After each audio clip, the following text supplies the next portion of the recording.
Lumaki si Arnold sa isang maliit na baryo sa probinsya.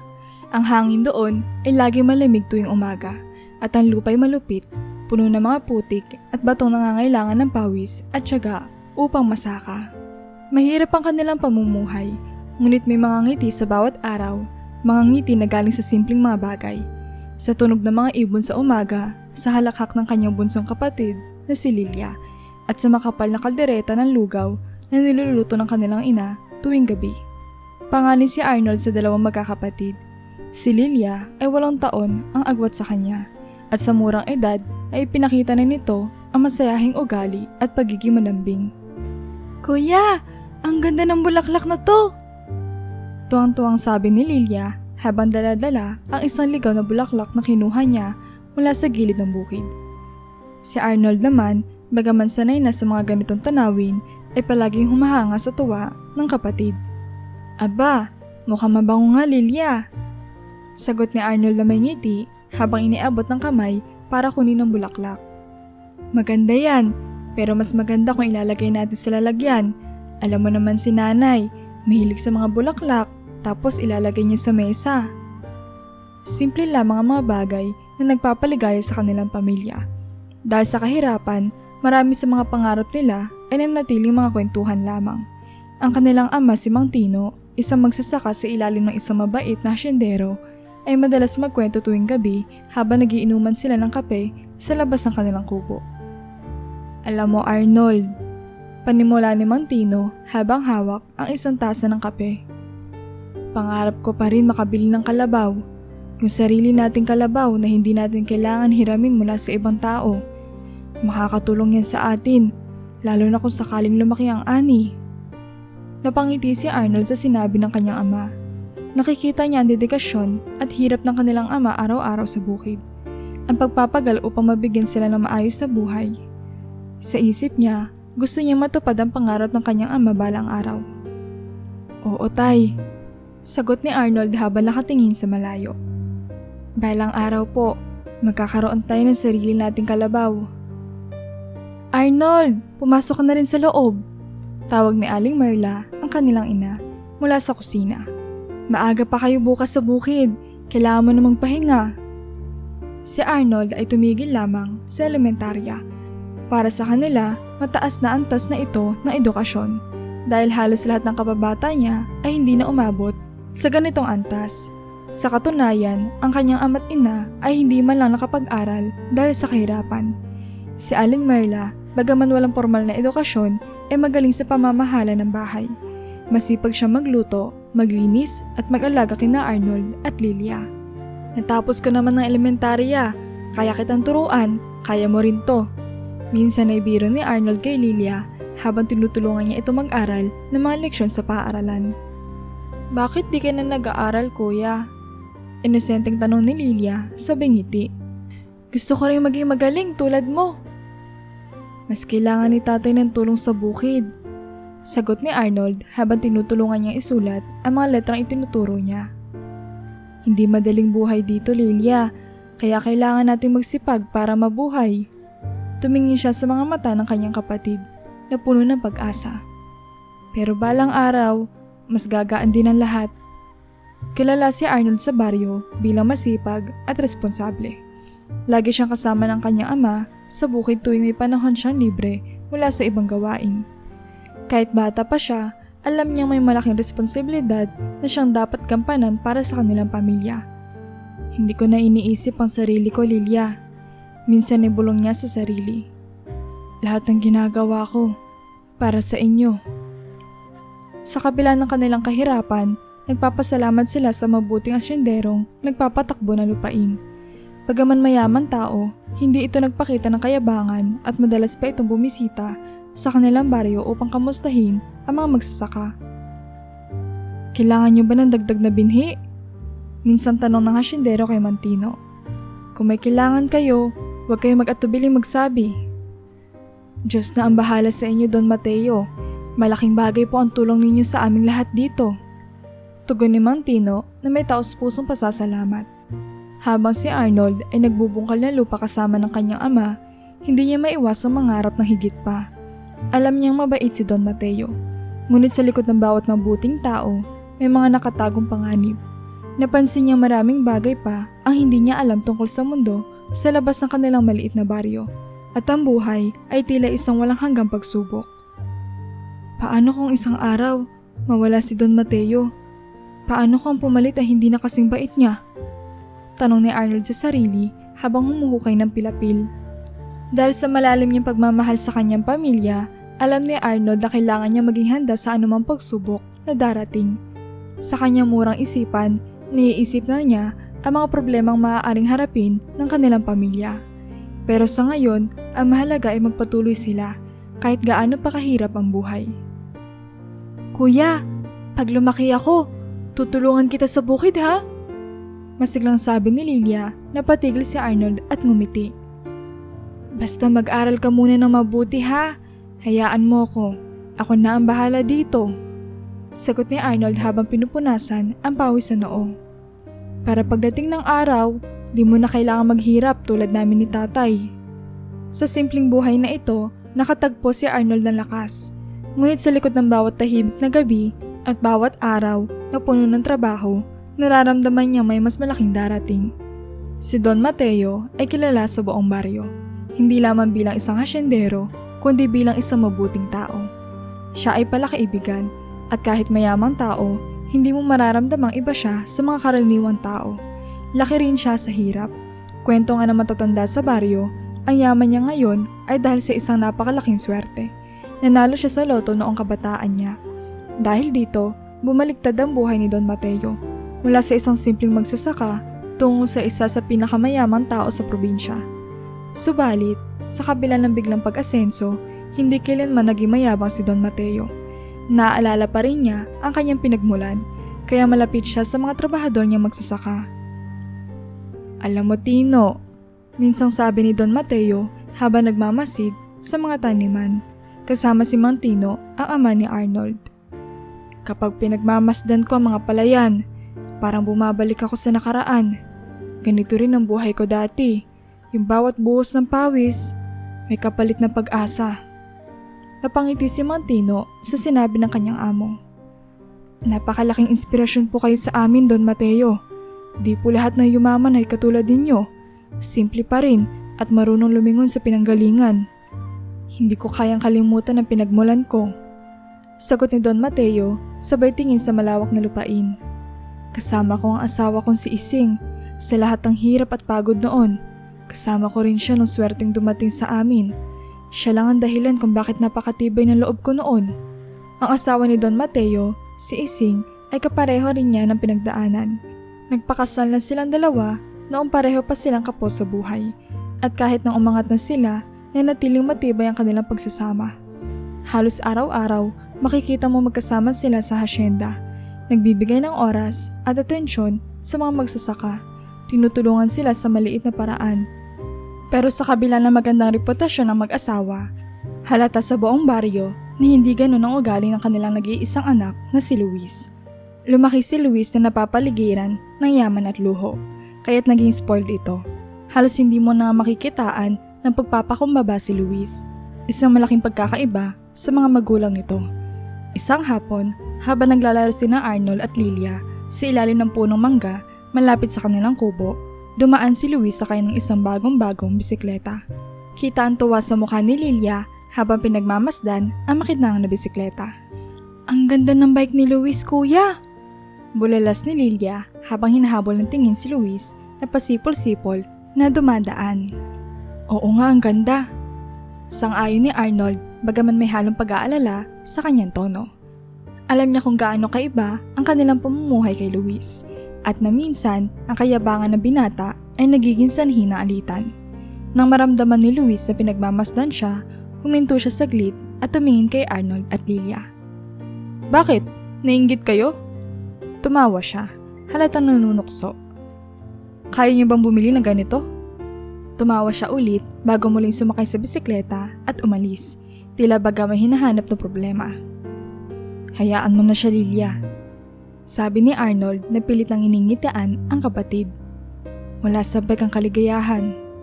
Tumango si Lilia, ngunit halatang napipilitan din siyang umiti. Balang araw kuya, Makakabili rin tayo ng ganyan, di ba? Tanong ni Lilia, papuno pa rin ng pag-asa. Oo naman, syempre!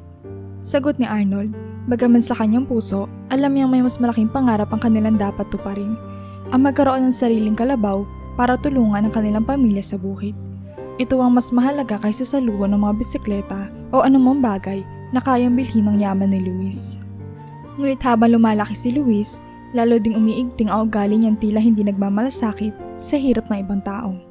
Madalas niyang ipakita sa iba ang kanyang yaman at posisyon, kahit sa harap ng mga magsasaka nagbabanat ng buto upang mabuhay. Kapag dumadaan siya sa mga sakahan, madalas siya nagmamalaki sa mga bagong laruan o kagamitan niya. Luis anak, huwag kang maging mayabang. Palaging paalala ni Don Mateo, ngunit tila nagbibingi-bingihan lang ang binata. Malayo ito sa pagiging mapagkumbaba ng kanyang mga magulang. Habang pinagmamasdan ni Arnold si Luis na palayo, pumasok sa isip niya mga tanong na matagal niya binabalak itanong sa kanyang ama. Bakit ang anak ni Don Mateo ay tila ibang-iba sa kanila? Paano kaya kung dumating ang araw na mawala ng pakialam si Luis sa mga magsasaka?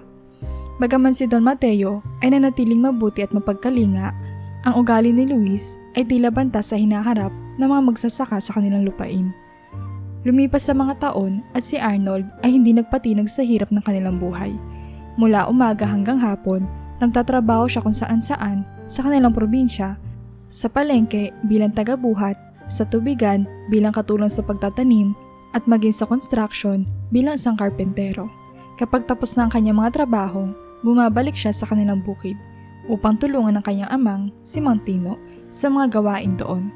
Kahit pagod na, hindi alintanan ni Arnold ang bigat ng araw-araw na mga pagsubok dahil alam niyang kailangan ng pamilya niya ang bawat sentimo na kanyang kinikita. Tuwing gabi sa ilalim ng maliwanag na lampara, tinuturuan niya ang kanyang kapatid na si Lilia ng mga simpleng kaalaman. Lilia, dito ka sa tabi ko. Ituturo ko sa iyo kung paano magbasa na mas mabilis. Sabi ni Arnold habang hawak ang lumang aklat na iniwan ng kanilang guro sa baryo. Hindi man kagandahan ng kondisyon ng libro, mahalaga ito para kay Arnold. Si Lilia naman, sa edad na 12, ay tahimik na sumunod at nagsimulang mag-aral na mabuti.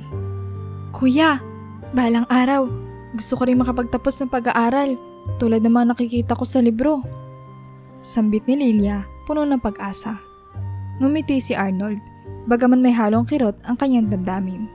Alam niya ang hirap ng buhay at ang limitasyon ng kanilang kalagayan. Pagpursigihin mo, Lilia. Hindi man natin kaya ngayon, pero hindi natin alam kung ano pwedeng mangyari sa hinaharap. Sagot niya, hinihiling sa kanyang sarili na sana'y mas bigyan ng pagkakataon ang kapatid niya kaysa sa kanya. Sa mga sumunod na taon, namuhay sila Arnold sa ganitong simpleng pamamaraan. Naging malaking bahagi ng kanyang araw ang pagtatrabaho at pag-aaruga sa kanyang pamilya.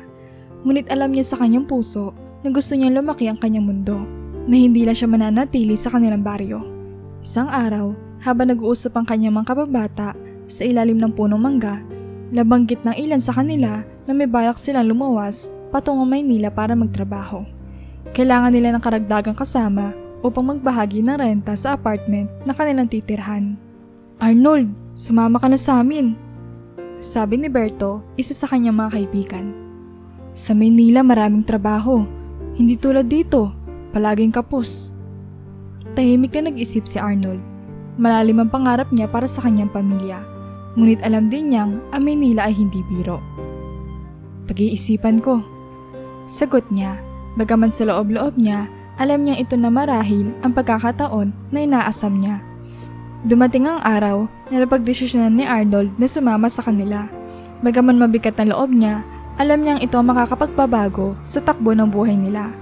Isang gabi, nagtipon silang pamilya sa kanilang kubo para pag-usapan ang desisyon ni Arnold. Inay, itay, panimula ni Arnold habang nag-aayos ng kanyang mga gamit. Pupunta ako sa Maynila, kasama si Berto. Alam kong mahirap, pero balak kong mag-ipon doon para makatulong sa inyo ng mas malaki. Ang kanyang boses ay mababa, puno ng tiwala, ngunit may halong kaba. Nagpatuloy ang kanyang ina, si Aling Merla, sa paghuhugas ng mga plato, ngunit hindi maitago ang lungkot sa kanyang mukha. Arnold, Alam namin kung gaano ka kasipag. Pero hindi madaling mamuhay sa Maynila, anak. Wala kang kasiguraduhan doon. Sambit ni Aling Marla, hinahaplos ang baraso ng kanyang anak.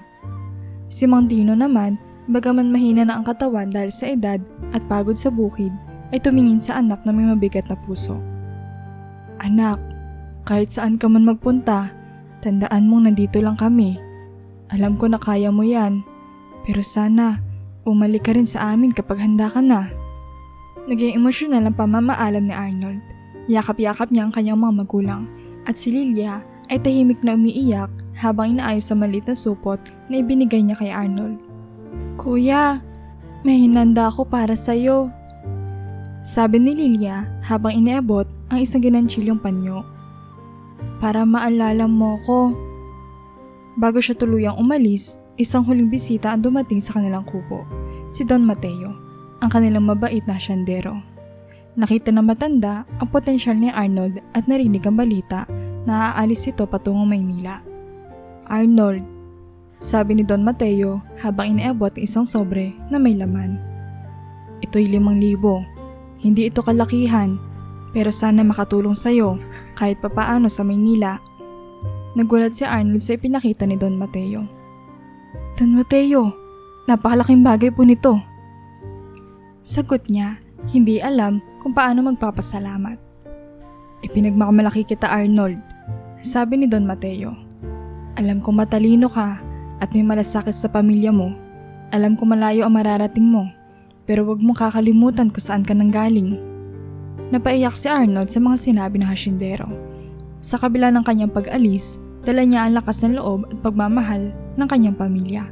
Sa wakas, sabik siya sa bagong buhay sa Maynila. Ngunit kasama rin ang pangarap na balang araw, babalik siya para makapagbigay ng mas maginhawang buhay sa kanila. Nang makarating si Arnold sa Maynila, agad siya nakahanap ng trabaho bilang isang construction worker sa umaga at security guard naman sa gabi. Hindi madali ang buhay sa lungsod, matrapik, mainit at madalas masikip. Ngunit hindi ito alintana ni Arnold. Buo ang kanyang loob na kumayod para sa kanyang pamilya. Bagaman pagod at puyat siya sa araw-araw, may isang bagay na lagi nagpapalakas ng kanyang loob. Ang mga tawag na ginagawa niya tuwing gabi sa kanyang pamilya sa probinsya. Binigyan sila ni Don Mateo ng telepono para manatili ang komunikasyon kay Arnold. Sa simpleng teknolohiyang iyon, nagawa nila magkamustahan at magkwentuhan kahit malayo na siya sa kanila. Arnold, kamusta ka na dyan, anak? Tanong ni Aling Marla sa kabilang linya habang hinahaplos ang ulo ni Lilia na nasa tabi niya. Mabuti naman, Nay. Medyo pagod lang sa trabaho, pero nakakaraos po. Sagot ni Arnold habang nakasandal sa poste ng gusaling binabantayan bilang security guard. Kayo dyan po, kamusta ang bukid? Maayos naman, anak. Si Lilia, masipag sa pag-aaral. Sagot ng kanyang ina habang si Lilia ay nagsingit ang boses. Kuya, malapit na ulit ang exam ko. Tinuturuan pa rin ako ni nanay. Natatawang sumagot si Arnold. Mag-aral ka mabuti, ha? Hindi ko man kaya magpaaral sa'yo ngayon, pero balang araw, gagawin natin ang lahat para makapagtapos ka. Isang araw, habang nag-uusap sila sa telepono, ibinahagi ng kanyang ama si Mang Tino ang isang masayang balita. Arnold, may magandang balita kami dito. Panimula ni Mang Tino, baka sa boses ang saya. Noong kaarawan ni Don Mateo, nagpa-party siya dito sa hasyenda. Nagkaroon ng paraffol. At anak, alam mo ba? Nanalo ko ng isang kalabaw. Nagulat si Arnold, tila hindi makapaniwala sa narinig. Tay, totoo ba yan? Kalabaw? Oo, Arnold. Napakaswerte ko. Hindi ko nga alam kung ano sasabihin ko noong tinawag ang pangalan ko. Natatawang sagot ni Mang Tino, halata ang tuwa sa boses. Grabe, Tay. Ang laking tulong niyan sa bukid. Halos hindi mapigilan ni Arnold ang kanyang kasiyahan. Alam niyang matagal ng pangarap ng kanyang ama na magkaroon ng sariling kalabaw para mas mapadali ang kanilang trabaho sa bukid. Napakalaking biyaya talaga, anak. Pero ang sabi ni Don Mateo, hindi daw siya ang dapat pasalamatan. Ang Diyos daw ang nagbigay nito sa atin. Sinuwerte lang daw ako. Dagdag ni Mang Tino. Dapat nga, Tay. Palagi tayo manalangin at magpasalamat.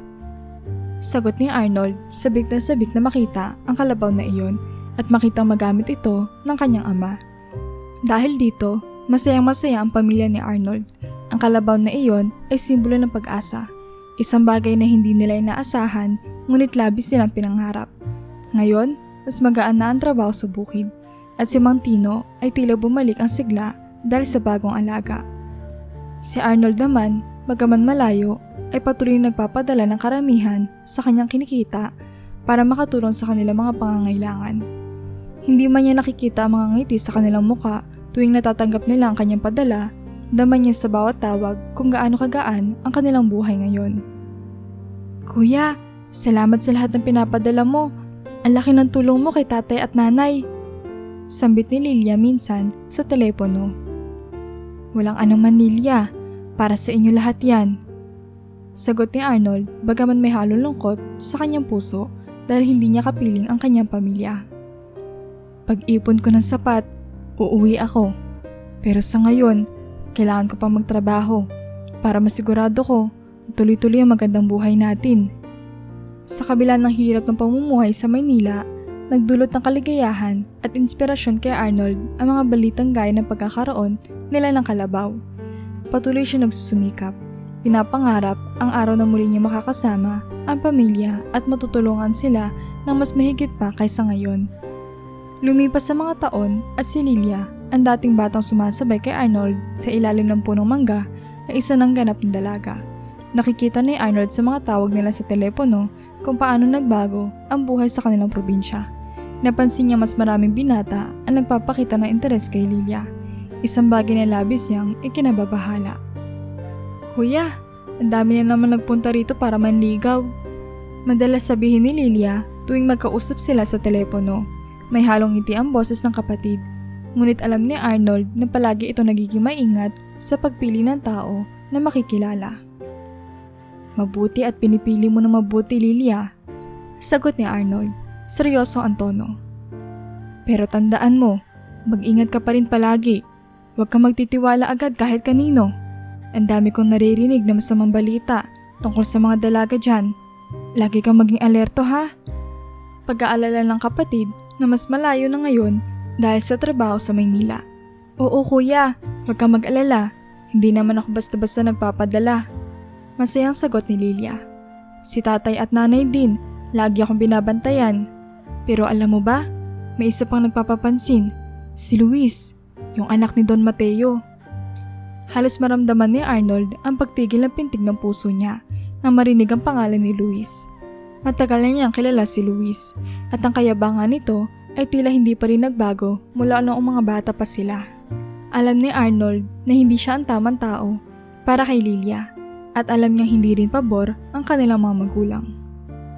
Luis? Bakit siya? Tanong ni Arnold na puno ng pag-aalala ang boses niya. Hindi mabuting tao yun, Lilia. Alam ko anak siya ni Don Mateo, pero hindi maganda ang ugali niya. Mata pobre pa rin. Ayoko mapasama ka sa kanya. Naiintindihan ko, kuya. Sagot ni Lilia. Huwag ka mag-alala. Ayoko rin naman sa kanya. Hindi ko gusto yung ugali niya. At alam mo naman na ang hinahanap ko, isang tao na marunong rumispeto. Tumango si Arnold kahit na hindi sila magkaharap. Masaya siya na hindi nagpapadala si Lilia sa mga tulad ni Luis. Ngunit alam niyang kailangan pa rin mag-ingat ang kapatid. Minsan, napapanood niya ang mga balita at natatakot siya sa mga nangyayari sa mga kabataan, lalo na sa mga dalaga. Kaya naman, madalas niyang sinasabi sa kanilang mga magulang na bantayan at dalagaan ng mabuti si Lilia. Huwag niyo siyang pababayaan ni Nay, Itay. Lagi niyang paalala sa telepono. Iba na ang panahon ngayon. Maraming nangyayari na hindi maganda. Maging kampante ka, Arnold. Sabi ni Mang Tino. Hindi namin pababayaan ang kapatid mo. Lagi kami nandyan para sa kanya. Samantala sa Maynila, patuloy na nagsusumikap si Arnold sa trabaho. Dati siyang security guard sa isang kumpanya ng mga inchik. Ngunit dahil sa kanyang kasipagan, maayos na asal at pagiging mapagkumbaba, napansin siya ng CEO ng kumpanya, isang Chinoy na nagngangalang Mr. Chua. Si Mr. Chua, bagaman nahihirapan sa pagsasalita ng Tagalog, ay marunong makaintindi at madalas gumamit ng lengguwahe na ito kapag kinakailangan. Isang araw, tinawag siya ng CEO sa kanyang opisina. "Arnold, gusto kita kausap," sabi ni Mr. Chua, halatang pinipilit magsalita ng Tagalog. "Ikaw mabuti tao. Magaling. Paano ba tawag? Masipag. Gusto ko ikaw maging bodyguard ko." Nagulat si Arnold. "Bodyguard, sir?" Tanong niya, bagaman alam niyang malaki ang tiwala ni Mr. Chua sa kanya. Hindi niya inaasahan na aabot sa ganito ang offer. "Hindi ko po inaasahan, pero malaking karangalan po para sa akin." "Oo," patuloy ni Mr. Chua, halata ang pagsisikap na makapagsalita na maayos. "Ikaw masipag, marespeto. Nakita ko yan. Lalaki katawan, bagay sa trabaho bodyguard. Doble sweldo mo. Payag ka?" Napangiti si Arnold. Ang dati niyang pinagsasabay na trabaho sa construction at pagiging security guard ay nagbibigay ng sapat na kita para sa kanyang pamilya. Ngunit ang offer na ito ay higit pa sa inaasahan niya. Mas higit pa ang kikitain niya bilang bodyguard ni Mr. Chua at alam niyang malaking tulong ito sa kanyang pamilya. "Maraming salamat po, sir. Tatanggapin ko po ang offer niyo," sabi ni Arnold, puno ng pasasalamat. Sa pagkakataong iyon, naging opisyal na bodyguard si Arnold ni Mr. Chua. Sa bawat araw na ginugugol niya sa bagong trabaho, alam niyang ito ay isang hakbang papalapit sa pagtupad ng kanyang pangarap. Ang mapabuti ang kalagayan ng kanyang pamilya, lalo na si Lilia, na malapit sa kanyang puso. Sa kabila ng bagong responsibilidad, hindi niya nakakalimutan ang pangako niya sa kanyang sarili, na kahit malayo, patuloy niyang poprotektahan ang kanyang pamilya sa abot ng kanyang makakaya. Sa kasamaang palad, bago pa man tuluyang magdiwang si Arnold sa magandang takbo ng kanyang bagong trabaho, dumating ang isang masamang balita mula sa probinsya. Si Don Mateo, ang mabait at makatarungang hasyendero, ay nagkaroon ng malubhang sakit, cancer. Nang mabalitaan ito ni Arnold, agad siya nag-alala, hindi lamang para sa kanyang pamilya, kundi para rin sa lahat ng mga magsasakang umaasa kay Don Mateo. Ang kaalaman na may taning na ang buhay ng hasyendero ay isang mabigat na dagok sa lahat. Lalo na si Don Mateo ang dahilan kung bakit nanatiling maayos ang buhay ng mga trabahador sa kanyang lupain. "Ang bilis ng mga pangyayari, anak," kwento ni Aling Marla sa telepono isang gabi. "Ilang buwan lang matapos malaman ang sakit ni Don Mateo. Pumanaw na rin siya. Napakalungkot ng lahat. Parang nawalan ng haligi ng buong asyenda." Tumigil si Arnold sa kanyang paglalakad habang nakikinig sa tinig ng kanyang ina. Isang lungkot na bumalot sa kanya. Si Don Mateo ay hindi lamang isang hasyendero, kundi isang ama-amahan na rin para sa kanilang mga magsasaka. Ngunit ang mas malaking alalahanin ay kung ano ang mangyayari sa hasyenda ngayon na wala na si Don Mateo. "Naiwan ang lahat kay Luis, anak," patuloy ni Aling Marla. "Ang kayamanan, lupain, pati ang pamamahala sa hasyenda. Wala namang alam sa business ang asawa ni Don Mateo, kaya si Luis ang namumuno ngayon." Tahimik si Arnold. Alam niyang hindi ito magandang balita. Matagal na niyang kilala si Luis at alam niyang malayo ang ugali nito sa kanyang ama. Mayabang, matapobre at walang respeto sa mga magsasaka. Iyan ang mga katangiang palagi bumabagabag kay Arnold. Hindi nga nagtagal, nagsimulang lumabas ang mga ulat tungkol sa pagbabago sa hasyenda. Mula sa pagsusumbong ng kanyang pamilya, nalaman ni Arnold na si Luis ay nagpataw ng mas mataas na renta sa mga magsasaka para sa lupain. Marami sa kanila ang nagrereklamo, ngunit wala silang magawa dahil si Luis na ang may hawak na lahat. Dahil dito, maraming pamilya ang naghihirap at marami ang napilitang ibenta ang kanilang mga gamit o maghanap ng ibang trabaho sa malalayang lugar. "Anak, si Luis, sobra na," sabi ni Mantino isang gabi sa telepono. "Pinapataas niya ang renta at halos wala nang matira sa amin pagkatapos ng ani. Hindi namin alam kung paano pa kami mabubuhay dito." Nagngingit-ngit si Arnold sa galit habang nakikinig sa kanyang ama. Alam niyang wala siyang magagawa mula sa Maynila.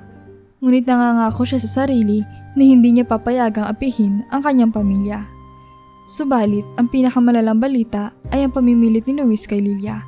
Ayon sa kanyang ina, halos araw-araw na nililigawan ni Luis ang dalaga. Kahit na paulit-ulit na itong tinatanggihan ni Lilia. Hindi tumitigil ang mayabang na anak ng hasyendero. At ngayon, nagbabanta na ito. Sinabi ni Luis na kung hindi papayag si Lilia na maging sila, papalayasin daw kami sa lupa. Pati lahat ng gamit namin, pababayaan niyang sirain. Sabi ni Aling Marla, ang boses ay halatang nanginginig sa takot.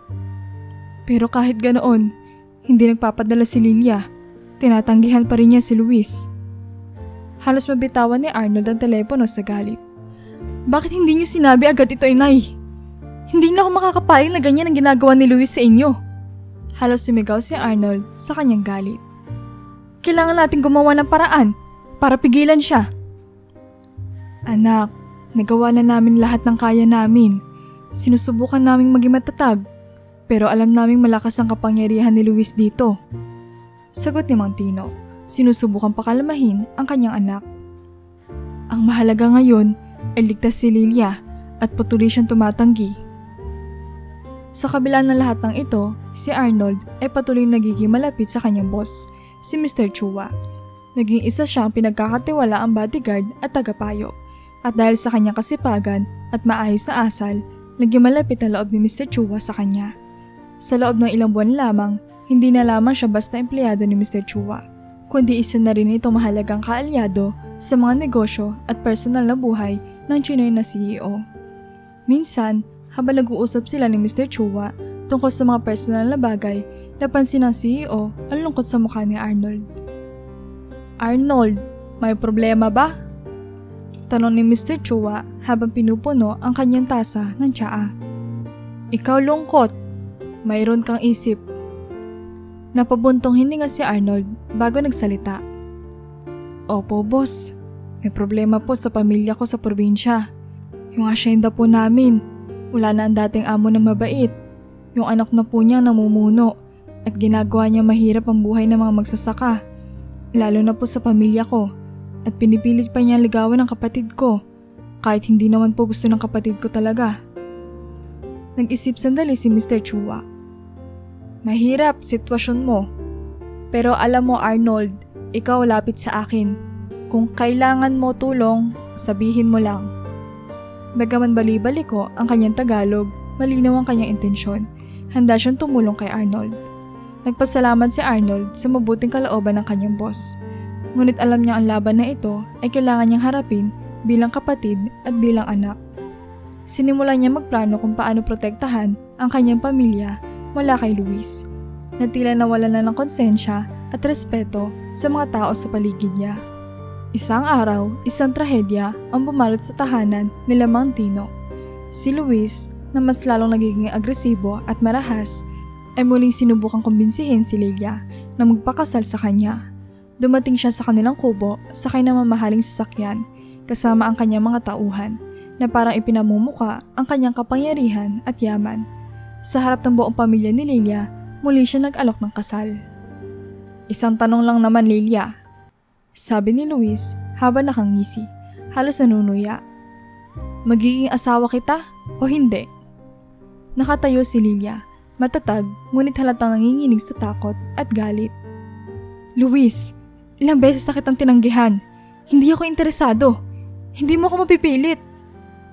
Nakita ni Mang Tino at Aling Merla ang takot sa mata ng kanilang anak. Ngunit alam nilang wala silang kapangyarihan labanan si Luis. Sa likod ni Luis, may 2 tauhan siyang may dalang baril. Isang malinaw na babala sa sino mang magtatangkang sumuway. Hindi nagustuhan ni Luis ang pagtanggi ni Lilia. Napuno ng galit ang kanyang mga mata. At sa isang iglap, tinuro niya ang kalabaw nila Mang Tino, ang alaga na panalunan nila mula kay Don Mateo, na siyang naging malaking tulong sa kanilang buhay. Kung ayaw mo pa rin magpakasal, may papakita ko sa inyo. Sabi ni Luis, malamig ang boses. Alvin, tawag niya sa isa sa kanyang mga bodyguard. Barilin ang kalabaw nila. Ano? Sigaw ni Mang Tino, halos lumuhod sa harapan ni Luis. Wag, Luis! Kalabaw lang ang pag-aari namin. Napakalaking tulong niya sa amin. Ngunit walang alinlangan si Luis. Barilin mo na. Muling utos ni Luis at sa isang iglap, kinuha ni Alvin ang baril mula sa kanyang baywang at pinaputakan ang kalabaw. Isang malakas na putok ang umalingaw sa buong bukirin at agad bumagsak ang kalabaw sa lupa. Hindi man lang nakayanan ng pinsala. Napatakip si Aling Merla ng bibig habang si Lilia ay napasigaw sa takot at iyak. Lumuhod si Mang Tino sa tabi ng kanyang alagang kalabaw, ngunit wala na itong buhay. Ang dating maaasahan na katuwang nila sa bukid ay patay na. Ano na ngayon, Lilia? Sabi ni Luis, may halong pangungutya sa kanyang boses. Kung patatagalin mo pa ang sagot mo, baka hindi hayop ang susunod na tamaan ng bala. Muling lumapit si Luis kay Lilia, ngunit ang dalaga sa kabila ng takot ay hindi nagpatalo. Hindi ako magpapakasal sa iyo, Luis. Sabi ni Lilia, tinig na puno ng galit at poot. Kahit ano pang gawin mo. Umiling si Luis, hindi matanggap ang sagot ng dalaga. Nasa iyo ang desisyon. Hindi ako maghihintay na matagal. Tandaan mo yan. Sabi niya bago tumalikod at umalis kasama ang kanyang mga tauhan. Iniwan ang pamilya ni Lilia ng puno ng takot at lungkot. Agad nilang isinumbong ang nangyari kay Arnold. Galit na galit si Arnold habang kausap ang kanyang pamilya sa telepono. Halos hindi niya maunawaan kung paano nagawa ni Luis ang ganitong karahasan. Hindi ko kayang tiisin ang ganyan, inay. Tay! Pulalas ni Arnold, puno ng galit. Bakit hindi kaya agad nagsumbong? Masyado na siyang malayo. Wala na siyang konsensya. Anak, natatakot kami. Sabi ni Mantino. Si Luis ang may kontrol sa asyenda ngayon. Paano kung kami ang susunod niyang target? Nagugulumihanan si Arnold. Hindi alam kung paano niya poprotektahan ang kanyang pamilya mula sa ganitong uri ng tao. Habang kausap niya ang kanyang ina, napansin ng kanyang boss, si Mr. Chua, na may mabigat na problema si Arnold. Arnold, sabi ni Mr. Chua habang umiinom ng tsaa sa tabi ng bintana. Ano problema? Kita ko ikaw galit at alala. May nangyari ba sa pamilya mo? Huminga ng malalim si Arnold bago nagsalita. Oo, boss. Masama po ang nangyari sa pamilya ko sa probinsya. Yung anak po ni Don Mateo, si Luis. Pinatay po ang kalabaw namin dahil hindi pumapayag ang kapatid kong si Lilia na magpakasal sa kanya. Banta pa niya, kung hindi kami susunod, baka kami nang susunod yung babarilin. Napatigil si Mr. Chua, halatang nagulat sa narinig. Ganun ba? Delikado yan, Arnold. Hindi pwede yari yan sa pamilya mo. Nakita ni Arnold ang pag-aalala sa mukha ng kanyang boss. Nag-isip ng ilang sandali si Mr. Chua bago sumagot. Arnold, ikaw buting tao. Hindi ako papayag yari ito sa pamilya mo. Gagawa ako paraan. Papaimbestigahan ko ang sitwasyon. Sisiguraduhin ko ligtas pamilya mo. Napaluwag ang pakiramdam ni Arnold sa narinig mula sa kanyang boss. Maraming salamat po, boss. Hindi ko po alam kung paano ako magpapasalamat. Maliit bagay, Arnold, sabi ni Mr. Chua. Pero huwag kalimutan, kung kailangan tulong, andito ako. Hindi kita pabayaan. Sa mga sumunod na araw, nagsimula ng kumilos si Mr. Chua. Nagpadala siya ng mga tauhan upang mag-imbestiga sa sitwasyon sa probinsya at ipinangako niyang gagawa siya ng lahat ng paraan upang matigil ang pang-aapi ni Luis sa pamilya ni Arnold. Sa kabila na lahat ng nangyari, nagkaroon ng pag-asa si Arnold na hindi pa tapos ang laban. Minsan magkasama sina Arnold at Mr. Chua sa opisina nito. Habang nagkakape at nag-uusap tungkol sa mga negosyo, isang balita at dumating mula sa mga tauhan na CEO. Ibinahagi nila ang kanilang natuklasan. Nilulugi na pala ang asyenda nila Luis. Magmula pa noong nagkasakit si Don Mateo. Matagal na humina ang ani at sa pagpanaw ng dating may-ari, tila nawala na ang sigla ng pamamahala sa asyenda. Arnold, may masamang balita. Simula ni Mr. Chua ng seryoso. Lugi, asyenda, pamilya Luis. Hindi alam paano manage. Tanong ko sa'yo, musta trabahador doon? Sipag ba? Agad na nag-isip si Arnold, napapangiti sa alaala ng kanilang kasama sa bukid. Masipag po sila, boss. Hindi pa ako nakakita ng mga taong mas determinado magtrabaho kahit mahirap ang buhay. Pero ang problema, si Luis na nagpapatakbo ng hasyenda Matapos pumanaw si Don Mateo at mukhang mali ang pamamahala niya. Matagal-tagal din na pinag-isipan ni Miss Chua ang mga impormasyon. Alam mo, gusto ko bilhin na hasyenda. Interesado ako sa lupa. Tanungin ko Luis kung papayag siya benta. Nang marinig ito ni Arnold, may halo ng saya at kaba sa kanyang dibdib. Alam niyang ito ang pagkakataon o pumapabuti ang kalagayan ng mga tao sa kanilang baryo. Ngunit ang tanong, papayag kaya si Luis? Makalipas ng ilang araw, nagpunta sina Arnold at Mr. Chua sa probinsya. Dumaan sila sa malawak na bukirin na dati punong-puno ng ani at sigla. Ngunit ngayon ay tila nalanta at naghihirap. Nang makarating sila sa bahay ni na Luis, sinalubong sila ng nag-iisang security guard na naiwan. Ngunit halatang nagulat ito nang makitang kasama si Arnold. Nang buksan ni Luis ang pinto at makita si Arnold, napatigil siya, halatang kabado at kinilabutan.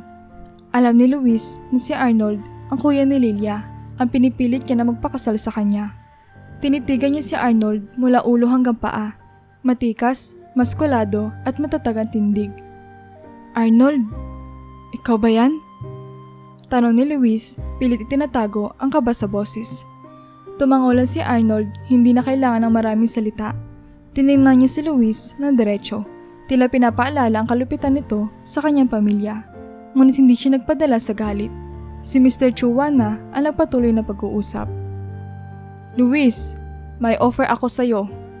Sabi ni Mr. Chua. Gusto ko bilhin na hasyenda. Malaki problema para sa'yo.